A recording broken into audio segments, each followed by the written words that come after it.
పూజకై 2 బ్రాహ్మణోత్తములని కూడా నియమించారు. ఆ రాజుగారికి, ఆ ప్రజలకి ఆ విధంగా వైదిక మార్గాన్ని అక్కడ స్థాపించి అనుగ్రహాన్ని చూపించారండి.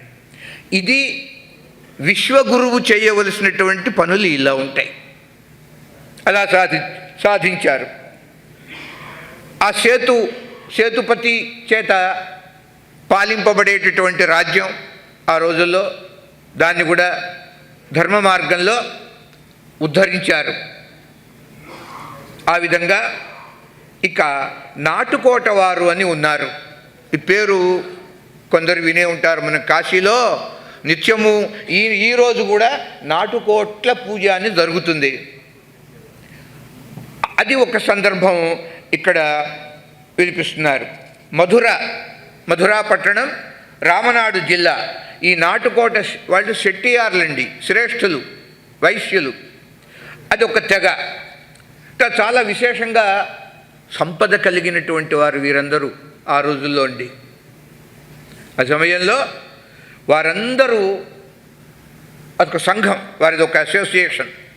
ఆ సంఘంగా ఏర్పడి ఉంటుంది కనుక వారందరూ కూడా కూడబలుపుకొని ఆ రోజుల్లో 30,000 రూపాయలను సేకరించారు. సేకరించి అమ్మవారి దేవస్థాన కార్యానికి ఆ ద్రవ్యం వినియోగపడేటట్టుగా మాకు మీరు అంగీకరించాలి, ఆ వరుమానాన్ని అలా ప్రార్థించారండి. శ్రీవారి యొక్క సంకల్పం తెలుసుకున్నారు.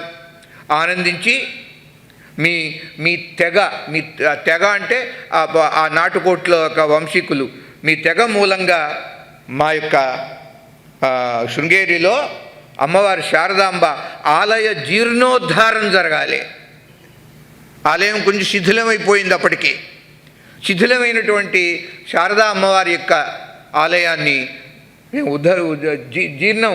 ఉద్ధరణ చేస్తాం, దానికి ఈ ద్రవ్యం వినియోగించాలి అని 30,000 రూపాయలు వారు సేకరించి ఇచ్చారటండి. ఆ తర్వాత మైసూర్లో శ్రీమఠం వారు ఉండగా రాజుగారి మీద విశేషమైనటువంటి ప్రేమ. పూర్వకాలంలో రాచరికాలు ఉండేవి. ఆ రాజగురువు చెప్పినట్టు నడుచుకుంటూ ఉండేవాడు ధర్మ విషయంలో. అదేవిధంగా ఇక్కడ కూడా ఈ మైసూరు రాజసంతతికి చెందినటువంటి వారందరికీ శృంగేరి పీఠం అంటే అంత నమ్మకం, అంత భక్తి ప్రపత్తులు.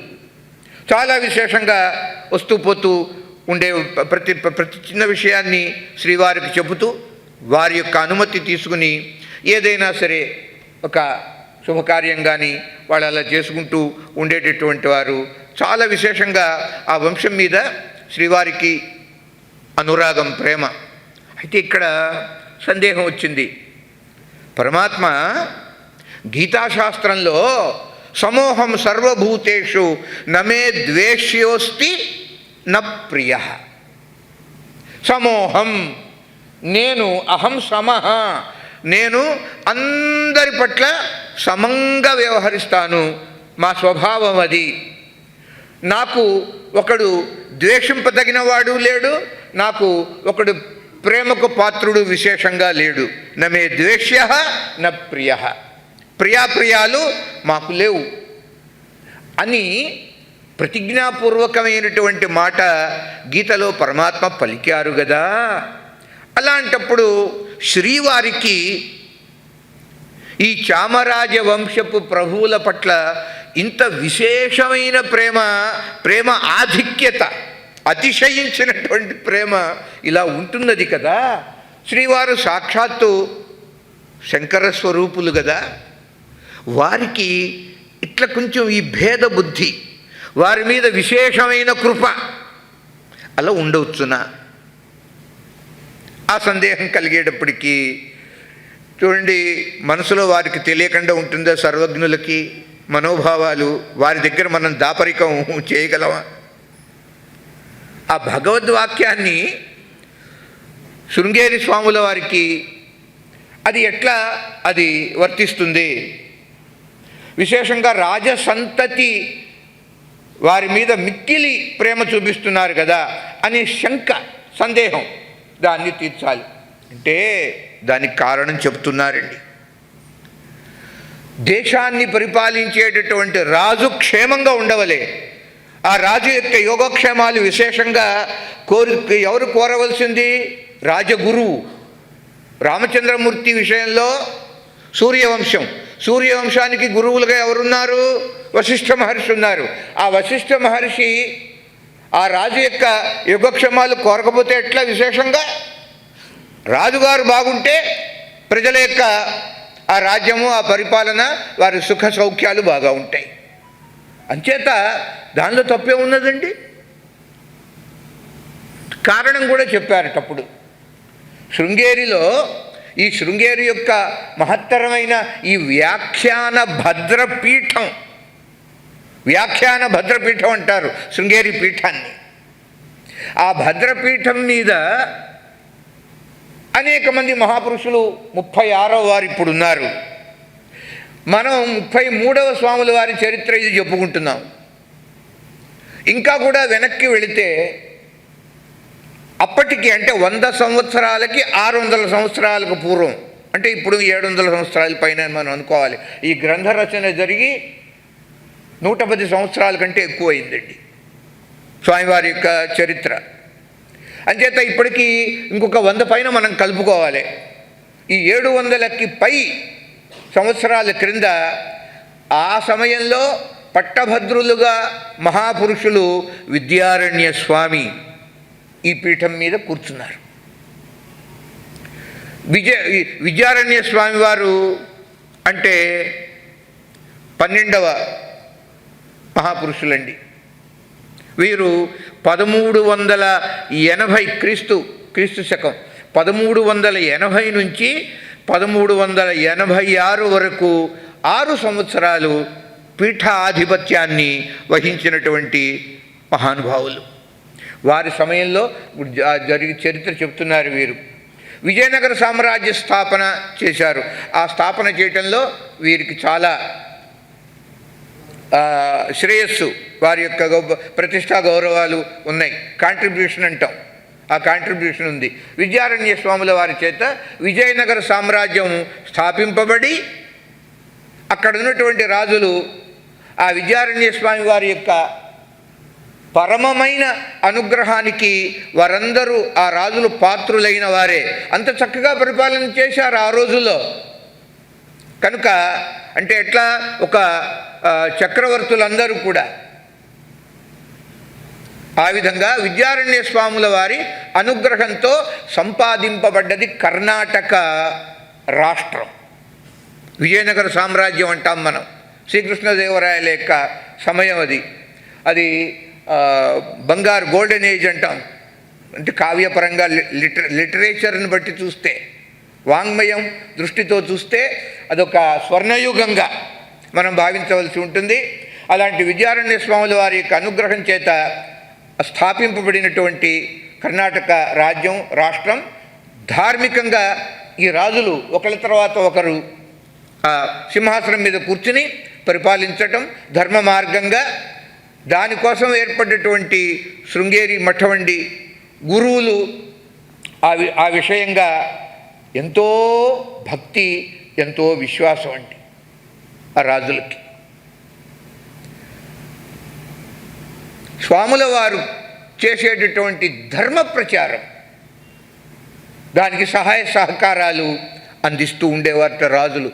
రాజు యొక్క సహకారం ఉండేది కనుక ధర్మము 4 పాదాల మీద నడుస్తూ ఉండేది ఆ రోజుల్లో. రాజుగారు దాన్ని ఏమంటారు, ధర్మధ్వజం ఉండేది. అట్టి సమయం కాలక్రమంలో విజయనగర సంస్థానం అంతా క్షీణించిపోయింది. చరిత్రలో మనకు తెలుసు. ఆ సంస్థానం క్షీణించిన తర్వాత కర్ణాటక సింహాసనము మైసూరు ప్రభువులకి సంక్రమించింది, వారికి వచ్చి చేరింది. ఆ మైసూరు మహారాజుల యొక్క స్వాధీనం అయిన తర్వాత మైసూరు రాజవంశం ఆ రాజవంశం వారు కర్ణాటక సింహాసనాన్ని అధిష్ఠిస్తూ వచ్చారటండి. సింహాసనం ఉన్నది, దాని మీద కూర్చుని రాజ్యపాలన చేస్తూ వచ్చారండి. అయితే ఇలాగా ఎందరో మహనీయులు ఆ విద్యారణ్య స్వాముల వారి చేత అనుగ్రహింపబడి వారి చేత స్థాపింపబడ్డటువంటి ఈ కర్ణాటక సింహాసనానికి అధిపతులై క్షత్రియులు, మైసూరు రాజవంశం వారు కూడా ఆ తర్వాతి కాలంలో విజయనగర రాజుల్లాగా శృంగేరి మఠం మీద ఎంతో శ్రద్ధా విశ్వాసాలతో గురుభక్తితోటి విశేషంగా గౌరవిస్తూ వచ్చారు. శ్రీవారు చేసేటటువంటి ధర్మ ప్రబోధము, ధర్మస్థాపన అనుష్ఠాన విషయాల్లో కూడా వారి సహాయ సహకారాలు అందిస్తూ వచ్చారు. ఈ కారణం చేతనే కర్ణాటక మైసూరు ప్రభువుల మీద స్వామివారికి అంత విశేషమైన ప్రేమ.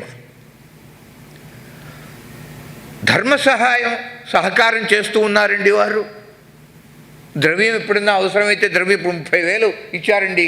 అమ్మవారి యొక్క దేవాలయం పునరుద్ధరణ జరిగింది. ఇలాంటివి అంచేత దాన్ని మనం పక్షపాతం అంటే ఎట్టా? ధర్మప్రీతి అది, అలా భావించాలి. ఈ కారణం చేత ఆ ప్రేమ అందరి పట్ల సమంగా ప్రేమ చూడండికి శంకరులు ఒక దృష్టాంతం ఇస్తారు. చలికాలం, మార్గశిర మాసం, విపరీతమైన చలిగా ఉంది. తెల్లారుజామున చెట్టు కింద చేరి 10 మంది చలిమంట వేసుకుంటున్నారు. బాగా జాజ్వల్యమానంగా మంట వెలుగుతోంది. చుట్టూ కూర్చుని ఆహాహా ఆనందం అనుభవిస్తున్నారు.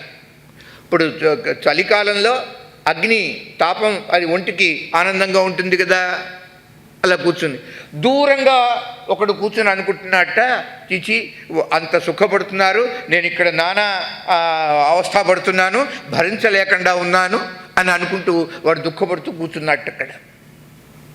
ఇప్పుడు అగ్నిహోత్రుడు దోషం ఏమన్నా ఉందో చెప్పండి మీరు? అగ్ని అందరి పట్ల సమంగానే ఉంటాడు. ఈ 9 10 మందో 15 మందో కూర్చున్నారు కదా చుట్టూ, వాళ్ళలో వచ్చి చేరు నువ్వు కూడా. ఆ శైత్యం, శీత బాధ నీకు కూడా పోతుంది.